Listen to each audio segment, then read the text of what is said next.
저는 학생 시절에 유대인에 대하여 의문을 가진 것이 있었는데, 유대인은 과연 하나님에게서 버림을 받고 끝났는가 하는 것입니다.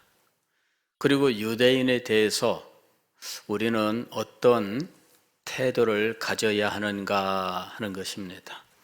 이 두 가지 의문이 제 마음속에 있었습니다.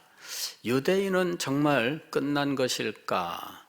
그리고 이 유대인에 대하여 우리는 어떤 태도를 가져야 하는가 하는 것이지요. 그 후에 제가 이제 신학도 공부하고 하면서 정리한 것은, 유대인은 하나님의 백성으로부터 끊어졌다라는 것과, 유대인에 대하여는 특별하게 더할 것도 없고 덜할 것도 없고 그냥 우리와 똑같이 예수님을 믿으면 되는 사람들이다.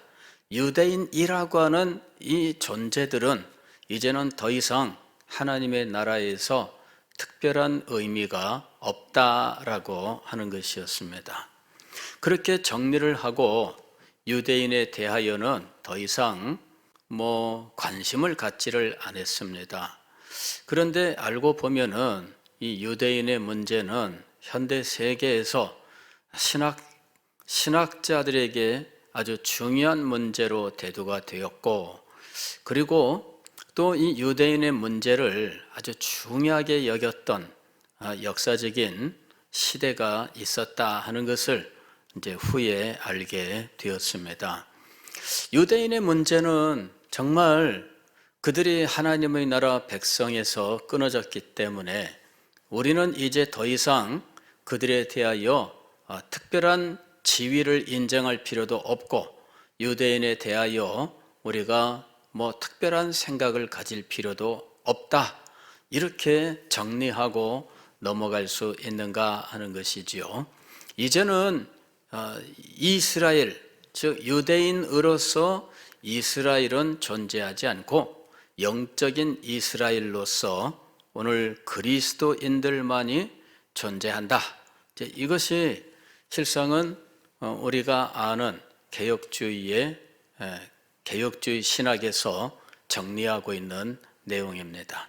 개혁주의 신학자들은 유대인들에 대한 하나님의 특별한 계획은 이제 더 이상 없다, 이렇게 이야기를 합니다.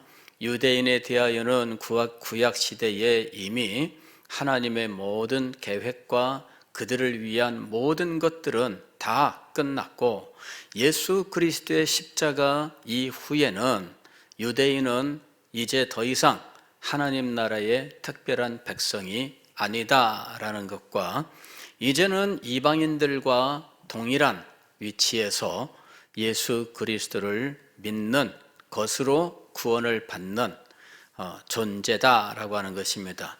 아브라함의 혈통을 따르는 유대인은 더 이상 하나님 나라에서 의미 있는 존재가 아니고, 이제는 믿음으로 말미암아, 즉 아브라함의 예를 따라 믿음으로 의롭다함을 얻는 자들이 영적인 아브라함의 후손이 된 시대에 우리는 살고 있다라는 것입니다.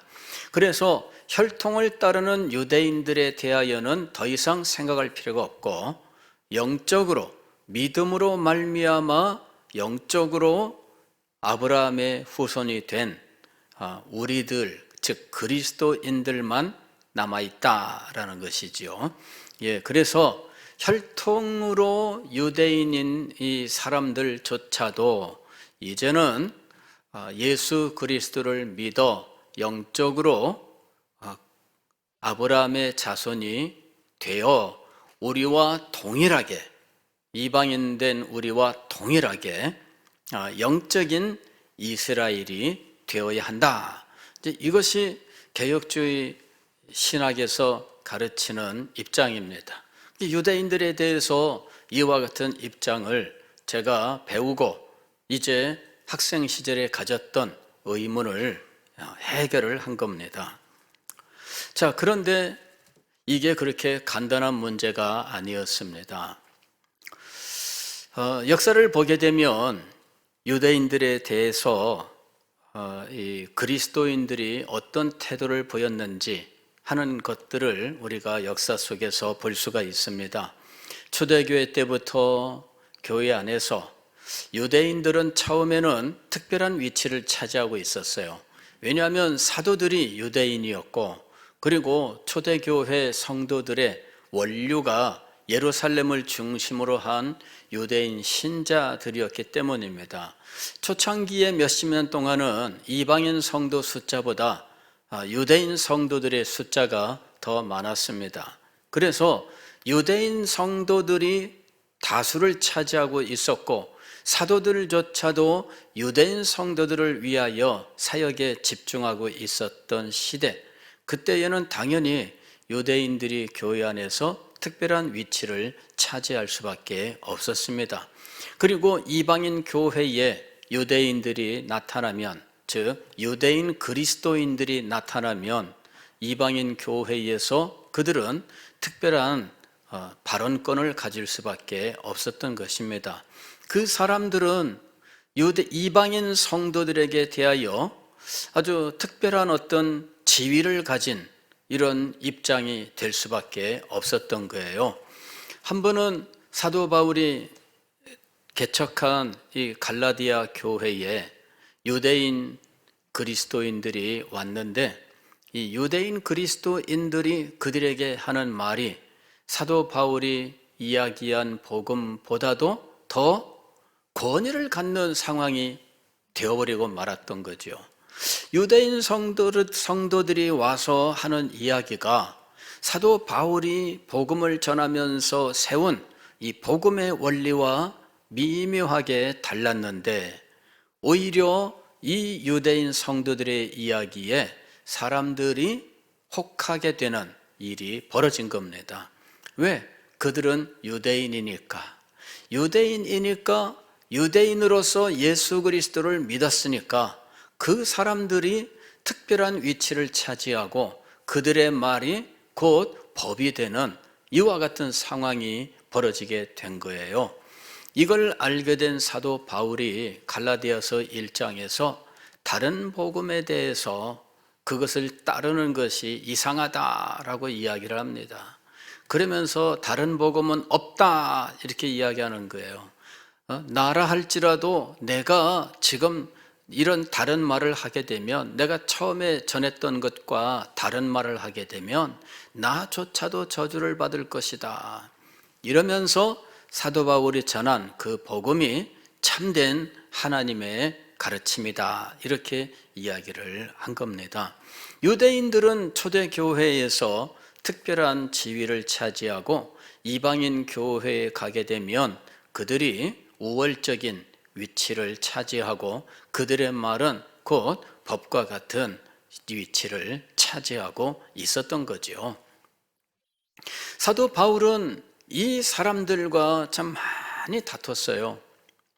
심지어는 사도 바울의 주장에 옳다고 인정을 했었던 이 베드로나 이런 야고보조차도 사실은 이 유대인들 앞에서는 사도 바울의 그 주장을 또 이 배격하는 그런 어떤 행동을 보여주는 거죠. 그래서 사도 바울이 왜 그렇게 이중적인 태도를 보이느냐 이러면서 공격을 하는 일까지도 있었습니다. 유대인들은 초대교회에서 특별한 위치를 차지하고 있었습니다. 그런데 이제 이것이 역전되는 일이 벌어집니다. AD 70년에 예루살렘이 함락되는 일이 일어납니다. 그러면서 예루살렘을 중심으로 있었던 이 유대인 그리스도인들의 교회가 그만 예루살렘 함락과 더불어서 그 터전을 상실한 거죠. 뿔뿔이 흩어지게 되었고, 그 중에 일부는 뭐 깊은 산 속으로 들어가든지 광야로 가든지 이러면서 세상과 단절되는 이런 일도 벌어지게 된 거예요. 그래서 유대인 성도들이 뿔뿔이 흩어지고 유대인으로 이루어졌던 교회가 사라지면서 어느덧 이방인 교회가 이제는 교회의 대표가 되는 상황이 벌어지게 된 겁니다. 그러면서 세월이 흘러갔습니다. 교회는 점점 이방인들만으로 구성되고, 그리고 이 이방인들은 유대인에 대하여 나쁜 감정들을 가지게 되었습니다. 유대인들은 예수님을 십자가에 못 박아 죽인 민족이다라고 생각하고 유대인들에 대한 미움의 감정들이 생기게 된 거죠.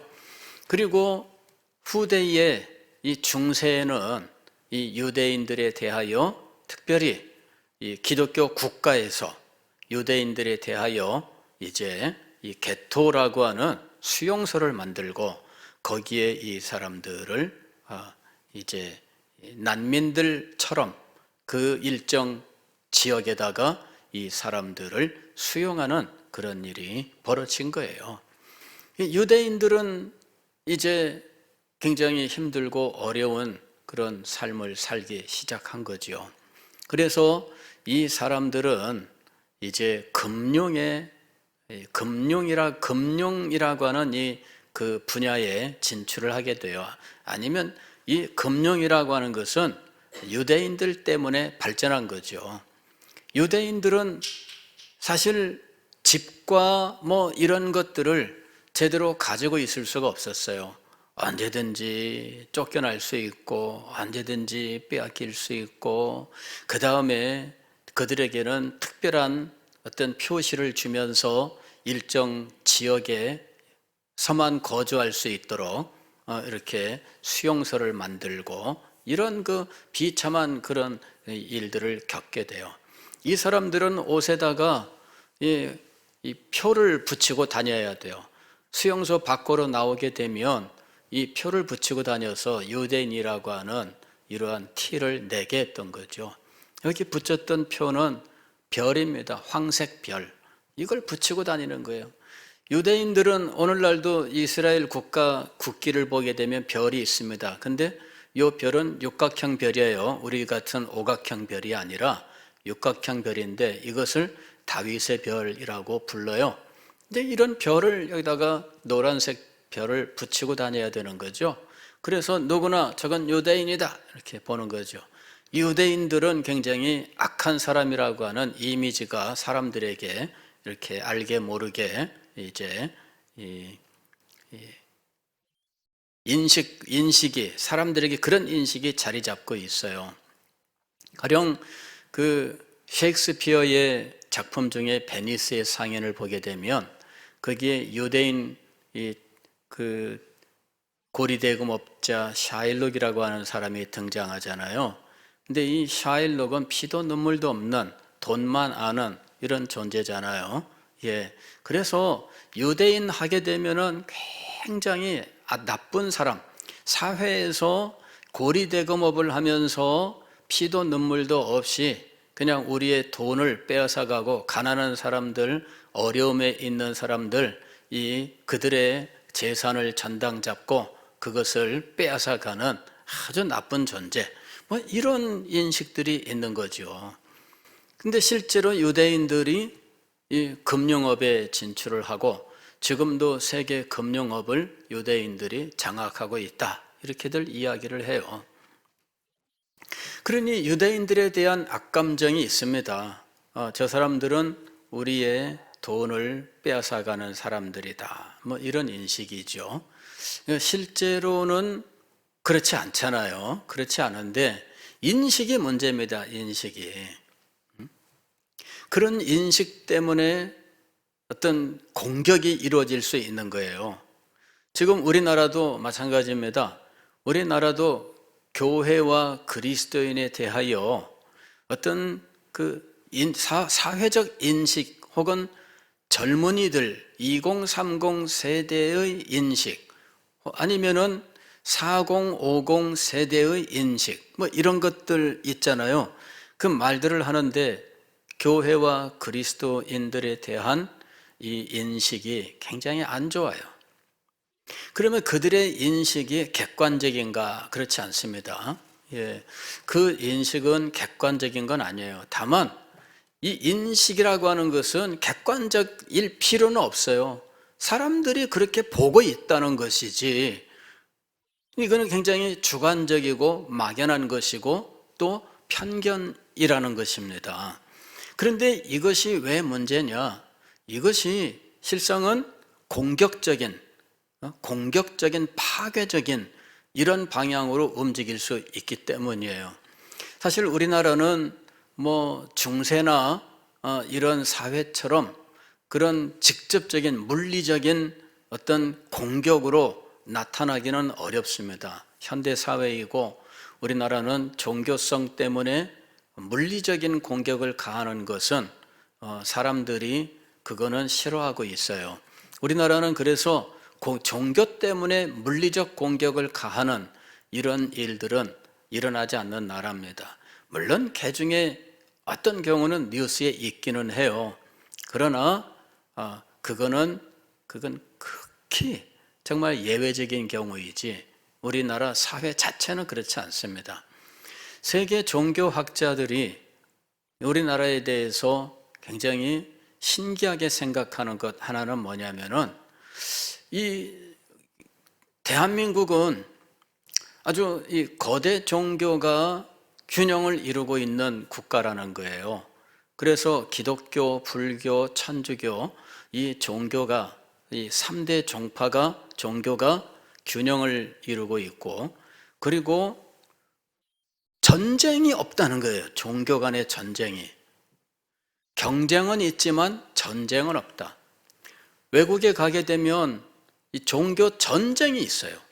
그렇게 해서 지금도 간혹 들리는 거는 예배 드리는데 테러가 발생해가지고 사람들이 수십 명이 죽고 막 이러는 일들 뭐 일어납니다. 그리고 이 기독교 혹은 이 무슬림 해가지고 정말 총 대포 이런 것들을 동원해서 전쟁이 벌어지기도 하고, 그런 일들이 전 세계에 비일비재해요. 아니 역사는 그렇게 이루어져 있다고 말할 수 있어요. 그런데 대한민국은 신기하게도 그런 일이 없는 거예요. 이상하다. 근데 그러한 전쟁은 없지만 기독교에 대한 이 인식이 아주 부정적으로 되어 있기 때문에 전도에는 아주 어려운 이런 상황이 되어 있습니다. 이 인식을 어떻게 해야 바꿀 수 있을까? 참 힘듭니다. 저는 이 교회에 대한 혹은 기독교에 대한 이 인식을 어떻게 바꿀 수 있을까? 이걸 개선할 수 있는 방도가 있나?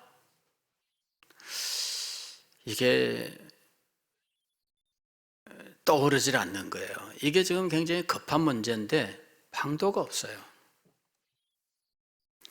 구제하는 일에 교회가 힘을 쓰면 바뀔까? 물론 개중에 어떤 교회들이 행한 일로 그 교회에 대한, 개교회에 대한 이미지는 그 동네에서 좋아졌다, 뭐 이러는 일들은 있을 수 있어요.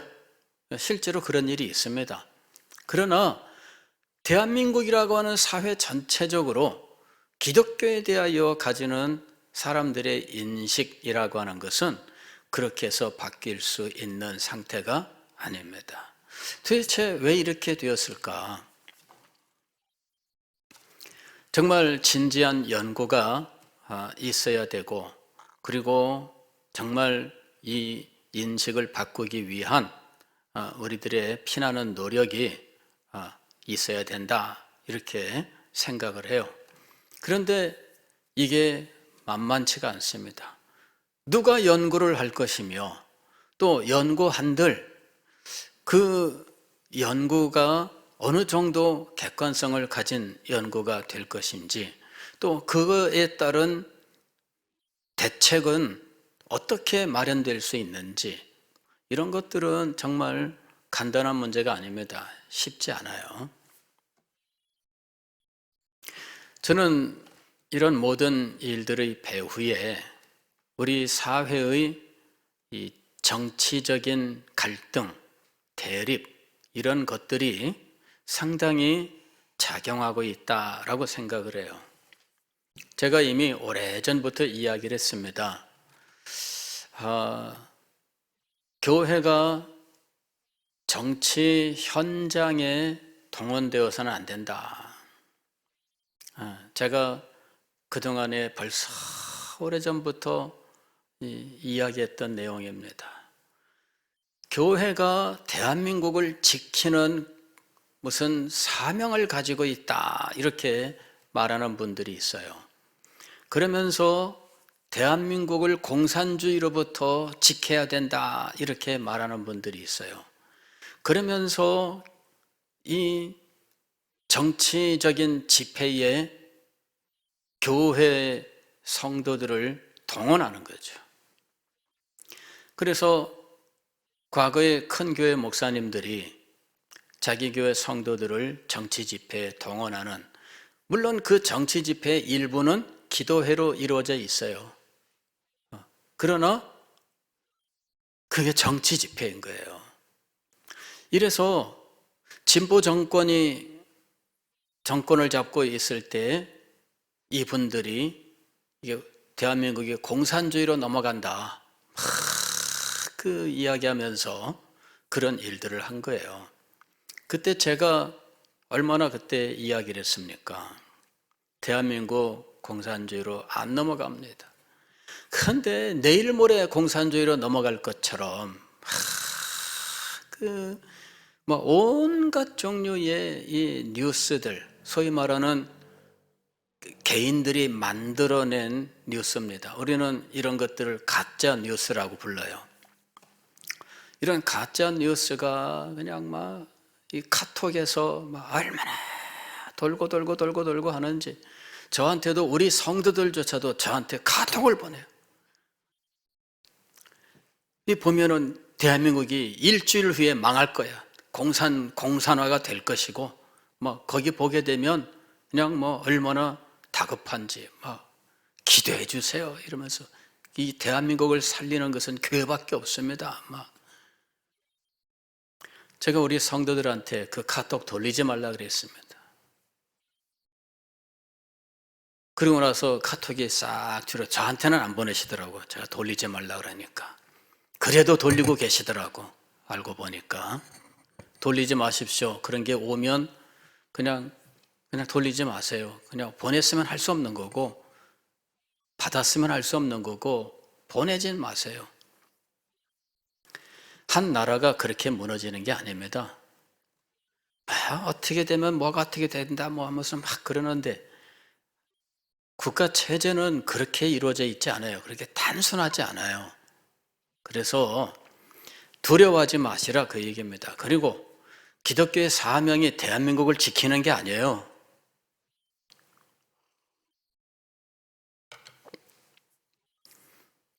어떤 분이 제가 이런 말을 했더니 도전해 오더라고요. 기독교, 대한민국이 세워질 때 기독교가 이 대한민국을 세웠는데, 그러더라고. 기독교가 대한민국 세운 게 아닙니다.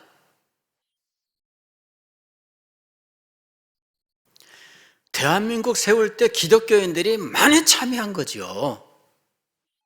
그럴 수밖에 없습니다. 이 사회에 한 나라를 새로 세울 때 수없이 많은 분야의 인재들이 필요한데, 그 인재들을 누가 키웠느냐? 식민지가 되어 있던 이 조선 땅에 그런 인재들을 키울 수 있는 인재풀이라고 하는 것을 가지고 있는 곳이 기독교였어요.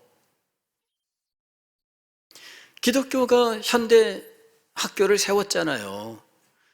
그리고 선교사들이 세운 이 미션 스쿨에서 수없이 많은 인재들을 키웠고, 그 인재들이 자라나서 대한민국을 건립할 때 국가의 각 분야에서 중추적인 역할을 했던 거예요.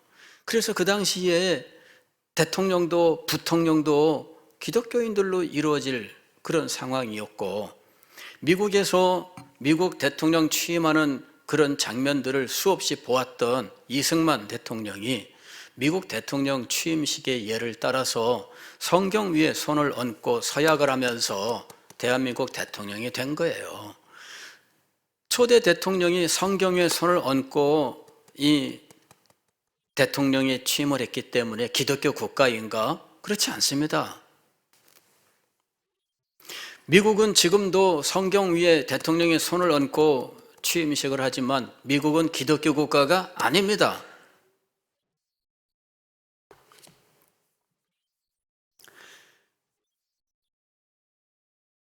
이제 이런 얘기하면은 그냥 덤벼듭니다. 그냥 덤벼들어요. 미안하지만 교회는 대한민국을 지키기 위해 존재하는 거 아닙니다.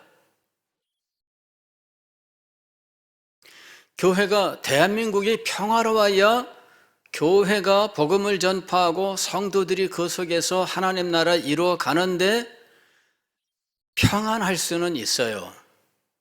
그러나 대한민국이 극심한 환난 가운데 있다 해도 그 안에서 진실된 하나님의 백성들은 믿음을 지키고 하나님의 나라를 이루어 갈 것입니다. 교회의 역사가 그것을 증명을 해요. 공산 정권이 있었던 이 동유럽에서 예수 그리스도를 믿던 진실된 성도들이 얼마나 그 믿음을 가지고 교회를 지키면서 투쟁을 했는지 모릅니다. 그러다가 감옥에도 들어가고 그 감옥에서 많은 사람들이 고통 가운데 죽기도 했어요. 그러나 그들이 믿음을 지키고 교회를 지켰던 겁니다.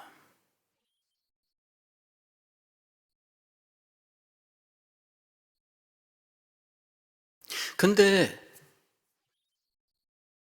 우리가 나라를 위해서 기도할 수 있어요. 우리가 나라를 위해서 어려울 때는 우리가 나설 수 있어요. 문제는 뭐냐면은 교회의 이름으로 정치 갈등의 현장에 들어가서 마치 우리가 대한민국을 지키는 것처럼 해서는 안 된다, 그 얘기입니다. 그 일로 인해서 제가 두려워했던 것은 젊은 사람들이 교회를 적대시하는 것이었어요. 그리고 교회에는 우파만 교회가 되는가, 교인이 되는가, 그렇지 않습니다. 그래서 교회는 좌도 아니고 우도 아닙니다. 오직 하늘밖에 없다 이거예요. 이 원리를 우리가 알아야 돼요. 교회는 좌도 아니고 우도 아니에요. 오직 교회는 하늘밖에 없습니다. 즉 하나님만 계시는 거예요.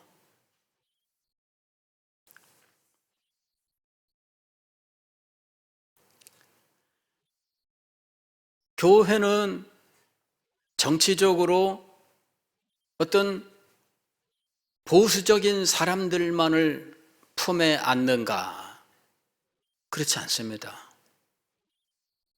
교회는 정치적 성향이 어떻든지 모두 품에 안는 거예요. 이게 교회입니다.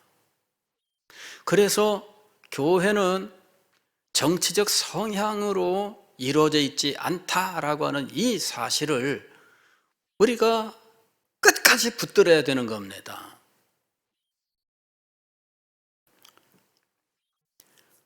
어떤 분이 저한테 와서 목사님의 정치는 좌파입니까? 아니, 그게 아니고 목사는 좌도 있고 우도 있고 그래요.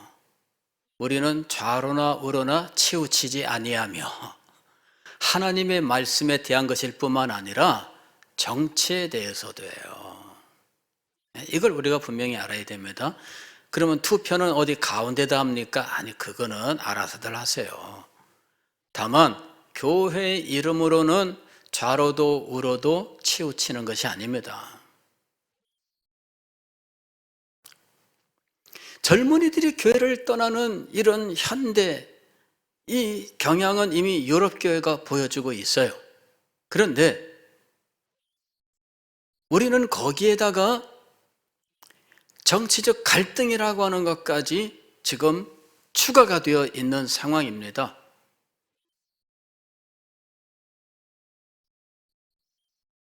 여러분, 이 교회를 무너뜨리고자 하는 이 대적하는 세력이 있습니다. 그 세력에게 빌미를 주면서 이 교회가 사회적 인식에 어떤 부정적인 이런 모습들을 막 떠안게 된 거죠. 설문조사하면 교회에 대하여는 나쁜 쪽에 무조건 답을 주는 거죠. 그리고 그게 발표되면 악순환을 이루는 겁니다. 그리고 천주교에다가 무조건 좋은 설문조사에 그렇게 하는 겁니다. 누가 그렇게 할까요? 교회에 대하여 정치적으로 감정 있는 젊은 사람들이 설문할 때 천주교는 좌파에 동조하니까 좋게, 기독교는 좌파에 반대하니까 나쁘게, 이런 것들이 설문조사에 많이 반영됩니다. 왜?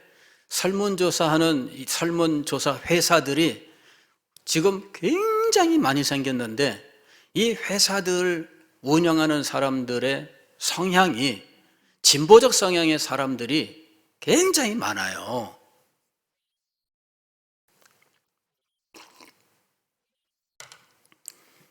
설문조사는 이게 지금 계속 악순환되고 있는 상황입니다. 그리고 교회에 대하여, 기독교에 대하여 부정적인 인식을 계속 만들어가고 있는 상황입니다. 이거를 어떻게 해야 될 것인가? 저는 이것이 전부라고 생각지는 않습니다. 많은 부분 작용하고 있다고 생각할 뿐이지 이 외에 다른 원인들도 있어요. 다 연구를 해야 됩니다. 그리고 이런 부분에서 우리 교회가 어떻게 해야 되는지에 대하여 교회 자체 내부에서 소위 일치된 견해들을 만들어내야 되는데 이 일치된 견해를 만들어내는 이것이 얼마나 힘들고 어려운지 모릅니다. 그러면 인간들의 이런 일치된 의견으로 대책을 만들 수 없다면 우리에게 길은 없는가? 제가 믿는 것은 하나입니다. 하나님의 영광이 교회에 임하고 하나님께서 당신의 영광으로 우리 가운데 나타내시고 복음의 은혜와 능력으로 충만케 하시는 겁니다. 그래서 새 생명의 탄생, 영적 생명이 충만하게 되고 또 정말 예수 그리스도를 믿음으로 삶이 변화되는 이런 일들이 일어나면 이게 현실적인, 직접적인 증거가 되는 것이죠. 그렇게 해서 이 세상 사람들의 이 영적 필요가 교회의 능력 속에서 만족된다면, 그런다면 달라질 것이다. 저는 하나님의 방법으로 된다. 그리고 이것만이 우리에게 유일한 소망이다. 이렇게 믿고 있습니다. 하나님께서 영광으로 강림하시고 하나님께서 우리 가운데 당신의 능력을 나타내실 때 그때 비로소 이 모든 상황들은 변할 것이다. 이것은 기독교 2000년 역사 속에서 사실은 하나님께서 해오셨던 방법입니다. 초대교회부터 지금까지 해오셨던 방법이에요. 유대인들에 대한 인식을 말하다가 교회와 기독교에 대한 인식 이야기로 넘어왔는데, 다시 유대인들에 대한 인식, 다시 말씀을 드리면은 소위 기독교 국가라고 하는 곳에서 유대인들에 대한 인식, 이것을 우리가 다시 한번 생각해야 됩니다. 부정적이었다. 그들에 대한 직접적인 멸시와 천대, 그리고 박해가 있었다. 그들을 게토라고 하는 이 수용소에다가 집어넣고 그들을 이렇게 관리하는 그런 일들도 있었다. 이런 말씀을 드렸습니다. 그런데 이들에 대한 가장 큰 비극은 언제 일어났느냐 하면 20세기 2차 세계대전 때 독일이 2차 세계대전을 일으키고 유럽을 점령하였을 때, 그때 이 비극이 일어났어요. 유대인들을 잡아다가 수용소에 집어넣고 그리고 이 사람들을 강제 노역에 동원하고 나중에는 이 사람들을 죽이는 만행을 저지른 거예요. 그때 희생된 사람들이 말로 다 알 수가 없지요. 그리고 2차 세계대전이 끝난 이후에 유럽 사람들은 자기들의 이런 모습에 대해서, 특별히 히틀러가 저질렀던 이 만행에 대해서 깊은 반성을 하게 됩니다. 저는 이제 굉장히 좀 이해할 수 없는 게 뭐냐면은, 유럽 사람들을 이렇게 만나보고 이렇게 여행을 해보면 이 사람들은 굉장히 평화로운 사람들이에요. 근데 알고 보면 이 사람들은 역사 속에서 수없이 그냥 전쟁으로만 살아왔던 사람들이에요. 알고 보면은.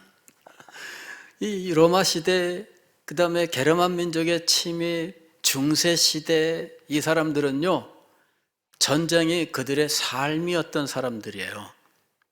근데 오늘날 그 사람들의 모습을 보면은 이해가 안 돼요.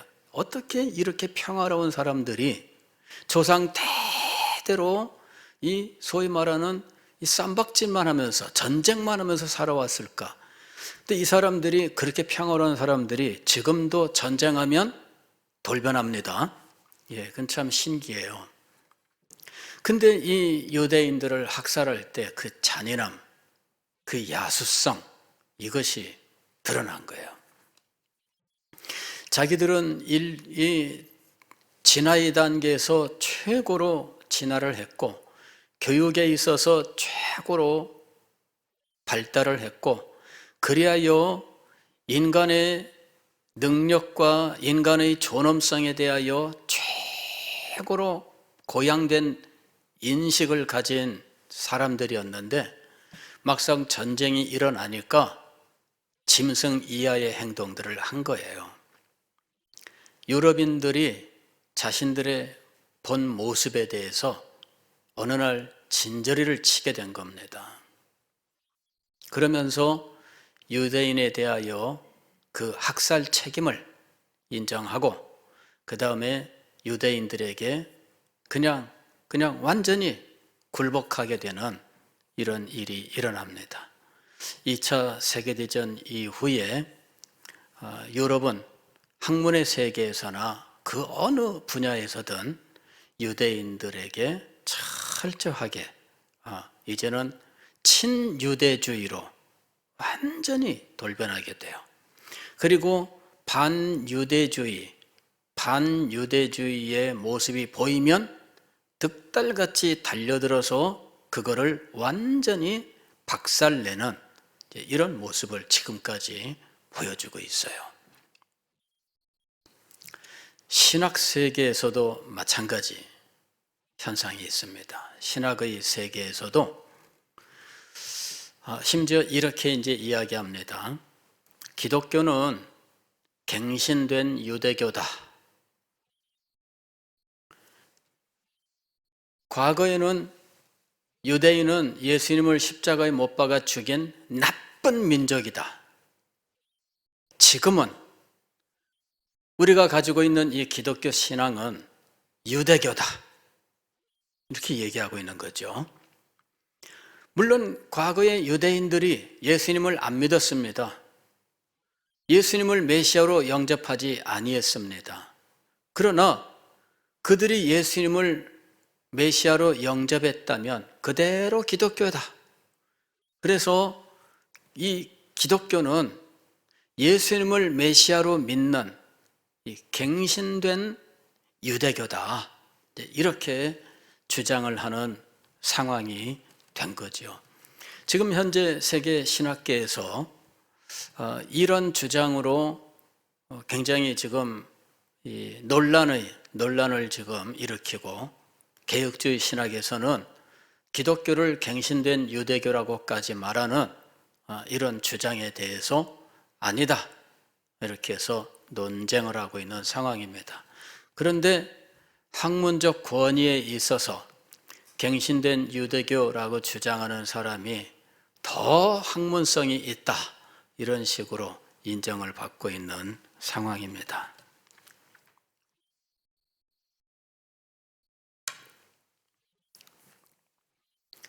기독교는 갱신된 유대교인가?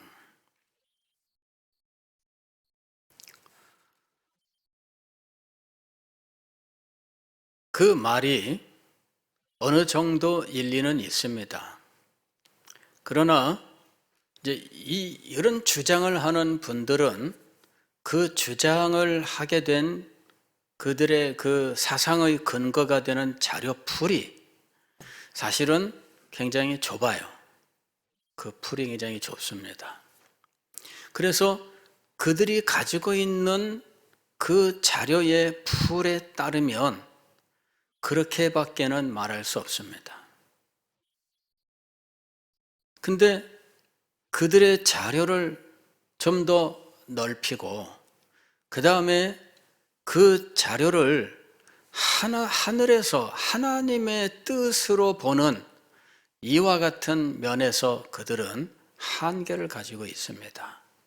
그래서 결국은 갱신된 유대교라고 하는 이 입장에서 벗어나지 못한다라는 것입니다.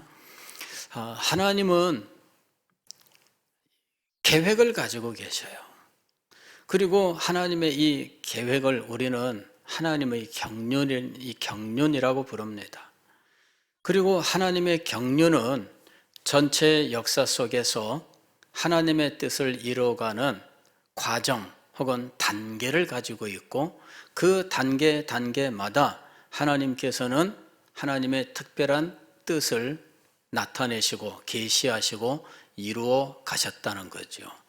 요 하나님의 역사 계획, 요 부분에 대하여 현대 이 갱신된 기독교는 갱신된 유대교라고 말하는 사람들은 요 부분에 대하여 전혀 말하지 않습니다. 무슨 말씀이냐면 그들은 그 부분에 대하여는 알지 못하거나 아니면 의도적으로 부인하고 있다라고 하는 것입니다. 그래서 그들은 오직 그들이 자료로 쓰는 것은 아브라함으로부터 예수님까지 그 시대까지만 보고 이야기를 합니다. 그리고 그들이 주로 보는 자료는 소위 예수님 당대 고 언저리의 유대인들의 자료예요. 그래서 그들은 이 조직신학에서 말하는 것들은 일단 역사성이 없으므로 배제한다, 이렇게 배격을 하고 있습니다. 그래서 그들은 그렇게밖에 보지를 못해요. 한계를 가지고 있습니다. 그러면 오늘 우리는 어떤 자세를 가져야 할 것인가?